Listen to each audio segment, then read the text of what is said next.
د طالبانو د بلخ والي د شمال زون د خلکو په ذهنو کار کول ډیر وخت ته اړتیا ده. سلام ستړي مشئ، وخت مو په خیر. پام وکړئ د نظم مهم خبر ته. دوستانو پر الله سره ویډیو کې وګورئ او که چیرې مو زموږ یوټیوب چینل نوي سبسکرایب کړئ نو همدا اوس افغان نیوز چینل سبسکرایب کړئ تر څو موږ وکولی شو چې خپل تازه او مهم خبرونه تر تاسو ته ورسوو.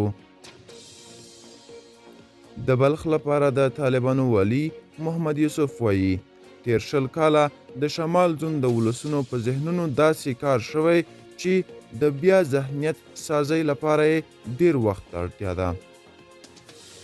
وفا بلخ ولایت کې یوې غونډې ته ویلي چې د دې زون د خلکو پر ذهنونو کار کول د دینی علماو کار دی او په دې برخه کې باید خپل مسؤلیت ادا کړي.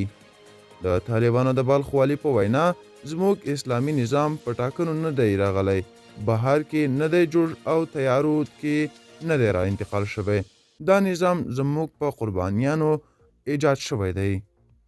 هغه زیاته کړي چې ټول طالب مشران باید د نظام د ساتلو او بقا لپاره هڅې وکړي او قربانۍ ورکړي.